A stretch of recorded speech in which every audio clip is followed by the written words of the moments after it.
زما عزتمندو دا نننۍ وظیفه ډیره حیران کنه وظیفه ده. دا د الله جل شانه د یو اسم مبارکه یو وظیفه او عمل دی، لیکن دومره پرتاثیر او دومره طاقتور عمل دی چې ان شاء الله تعالی دستاسو څه قسمه حاجت وي، تمنا وي یا مشکل او پریشانی کې راګیر یې، دستاسو یو کار دی په هغې کې بندش وي، په هغې کې رکاوټ وي، د الله جل شانه په فضل و کرم سره به دستاسو دغه حاجتونه، دغه تمناګانې او دغه جایز خواهشات به الله جل شانه پوره کړي. دغه مشکلات او دغه پریشانی، دغه رکاوټ او دغه بندش دا که د زندګۍ کمی حصے سره هم تعلق ساتي، الله جل شانه و دغه رکاوټونه او دغه بندشونه ختم کی.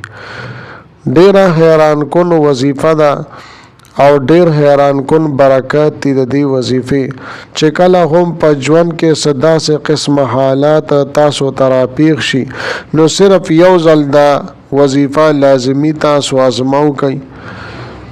زما عزتمندو هر یو انسان ته په ژوند کې مختلف قسم حالات راتللی شي، کله دا انسان په مشکلاتو کې راګیر شي، کله په پریشانو کې راګیر شي، کله ذهني ټینشن کې او ډپریشن کې دی راګیر شي، او کله ورته په دې زندګۍ کې یو داسې حاجت راپیښ شي چې دی حیران وي چې اوس زه څه وکړمه.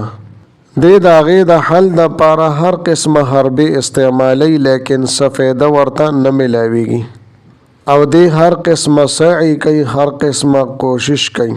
زما عزتمندو هر قسمه اختیاری تدابیر دا به هم استعماله، لیکن دی کوشش سره او دی تدابیر سره به د الله جل شانه نه دعاګانې هم غواړي، د الله جل شانه نه به سوالونه هم کوي، ځکه چې زما عزتمندو دا د مسلمان شان دی چې په هر حالت کې په هر ځای کې به الله جل شانه طرف ته متوجه کیږي. زما عزتمندو دا نننۍ وظیفه ډیره پرتاثیره وظیفه ده. دا د الله جل شانه د یو خاص نوم وظیفه ده، او بیا دې سره 2 رکعاته نفل کول دي. دا داسې طاقتور عمل دی چې کله هم تاسو ته داسې حالات مخې ته راشي، څه مشکل کې او پریشانی کې راګیر شي، نو صرف یو ځل دا ټرای او ازمایش وکئ، تاسو د الله جل شانو په ذات باندې بروسه وساتئ او پوره توجه سره دا وظیفه تاسو وکئ او دا عمل تاسو وکئ، نو بیا خپل زندګۍ ته ګورئ، تاسو به حیران شئ. تاسو به دومره حیران شئ چې یاره زما د حاجت څنګه پوره شو او د دې مشکل نه زه څنګه ووتم، زما دا مشکل څنګه ختم شو او زما دا رکاوټونه، زما دا بندشونه او زما دا پریشانۍ څنګه ختم شوې. زما عزتمندو زه تاسو ته دا وظیفه بیانوم، خو د دې نه مخکې که چېرې زما چینل مو لا تر اوسه پورې سبسکرایب کړي نه وي نو دا چینل سبسکرایب کړئ.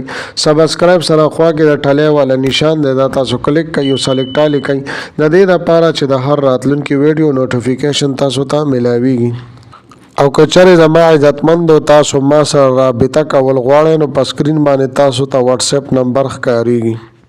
د دې نه علاوه زما عزتمندو د ویډیو نه لاندې کمنټ کې تاسو سبحان الله، الله اکبر دا ضرور ولیکئ، ځکه چې تاسو سبحان الله، الحمدلله، الله اکبر لیکئ نو په دې سره به تاسو په ژبه باندې تلفظ هم کوئ. زما عزتمندو دا داسې الفاظ دي چې څوک دا ولولي، دا ولیکي، الله جل شانه دته دومره نیکۍ ورکوي چې د اسمان او ځمکې منځ کې څومره حلا ده دا ټوله د نیکو نه ورته ډکه کړی شي. لہذا تاسو کمنټ کې لاندې خامخا الله اکبر، سبحان الله، الحمدلله خامخا ولیکئ. اوس زما عزتمندو زه راځم وظیفې طرف ته، مکمل ترتیب او طریقې کار زه تاسو ته بیانوم. زما عزتمندو دا ټولو نه مخکې به تاسو صحیح طریقې سره اودس شردام وکړئ. کله چې مو اودس شردام وکړو نو یو خاموشه ځای کې بس تاسو ودرېږئ چې ستاسو توجه او ستاسو دیان هغه برابر وي. 2 رکعاته نفل صلات حاجت د دې نیت په تاسو وتړئ. کله چې زما عزتمندو تاسو ولد ضالین آمین ولسته نو بیا به آیت الکرسی په لومبي رکعت کې ولولئ الله لا اله الا هو الحي القيوم. دا آیات په غون په لومبني رکعت کې ولولئ. زما عزتمندو دا یو عظیم الشان آیات مبارکه ده، په دې کې ډېر عظیم الشان رازونه پټ پراته دي. دا رنګ زما عزتمندو کله چې دویم رکعت ته تاسو پاسئ نو بیا به سورۃ الاخلاص یعنی عام روټین مطابق چې تاسو سورۃ الاخلاص وللضالین امین پورې وای هغه شانتي به قل هو الله احد به تاسو ولولئ. کله چې زما عزتمندو تاسو موز مکمل کو دو رکعات نفل نو و پیری به تاسو درود شریف ولولئ او بیا به یو اوږده ساه به تاسو راکاږئ او په یو ساه باندې به د الله جل شانه دا یو نوم دی یا هادیو یا هادیو یا هادیو نو یو ساه باندې به دا تاسو ولولئ. که درې پیرې ویلی شئ که پنځه پیرې که اووه پیرې یو اوږده ساه به راکاږئ چې څومره ډېر په دې کې ویلی شئ نو دومره به فایده ډېره وي. بچ څومره مووی د دې دپاره څه خاص تعداد مقرر نشته. کله چې مو دا ولوستو نو بیا به سجدې ته لاړ شئ او ستاسو څه مسله ده ستاسو څه پریشاني ده الله جل شانه ته به سجده کې پیش کړئ. ځکه چې زما عزتمندو د سجدې د حالت الله جل شانه ته ډېر زیات خوښ دی، په دې کې انتهایی عاجزي ده او الله جل شانه ته زیات نزدېکت په سجده کې حاصلیږي. لہذا زما عزتمندو چې د ستاسو په زړه باندې څه تمنا وي، څه خواهش وي، څه مسله تاسو ته راپېښه شوې وي الله جل شانه ته به پیش کوي په سجده کې او دعاګانې به وغواړئ. ان شاء الله تعالی ضرور به الله جل شانه تاسو مدد کوي. بیا به د سجدې نه سر اوچت کوي او و پیرې به تاسو درود شریف ولولئ او بیا به د دعا دپاره لاس پورته کوي. نو په دعا کې به هم الله جل شانه نه تاسو وغواړئ چې ستاسو څه مسله وي نو په سجده کې هم او په دعا کې به هم د کریم رب نه وغواړئ. ان شاء الله تعالی هر قسمه پریشانی مشکلات دم او الله جل شانه ختم کی. زما عزتمندو دا ډیر طاقتور عمل دی، ډیر عالی شان وظیفه او عمل دی او ډیر مجرب عمل دی. په خپل ژوندۍ کې صرف یو پیر تاسو دا لازمی آزماو کوي. کله چې تاسو صرف یو پیر توجه دیان سره تاسو د وظیفه وکئ نو تاسو ته بیا د دې د برکاتو پته ولګي.